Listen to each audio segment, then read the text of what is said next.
Biolistrik adalah listrik yang terdapat pada makhluk hidup. Biolistrik merupakan energi yang dimiliki setiap manusia yang bersumber dari ATP atau adenosine triphosphate, di mana ATP ini dihasilkan oleh mitokondria melalui proses respirasi sel. Biolistrik juga merupakan fenomena sel.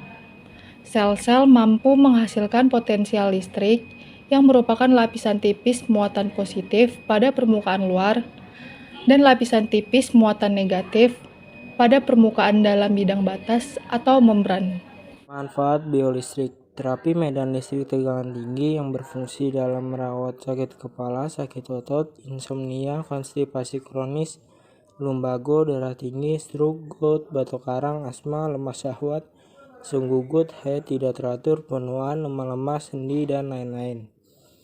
Terapi medan listrik statik lemah yang berfungsi dalam menggantikan akupuntur sebagai metode non-invasif untuk mencegah atau merawat tekanan darah tinggi.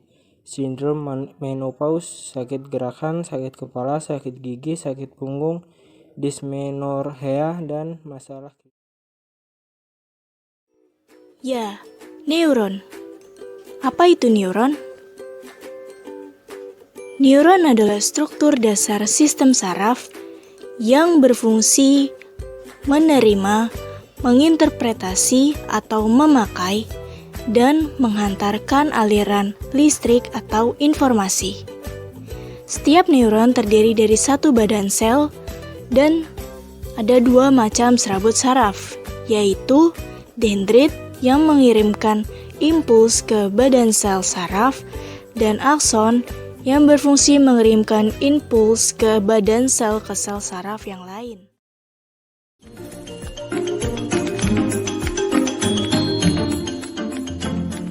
Pertama, kita mulai dari strukturnya terlebih dahulu. Salah satunya ada yang namanya akson. Bagian ini bertanggung jawab dalam transmisi impuls listrik dari satu sel saraf berikutnya yang akan berujung ke target akhir yaitu organ ataupun otot. Selain itu, kita juga punya dendrit. Dendrit adalah struktur yang bertanggung jawab dalam menerima impuls dari sel saraf lainnya dari organ maupun otot ataupun dari otak. Impuls listrik ini akan bergerak dari dendrit melalui badan sel yaitu badan sel saraf yang berisi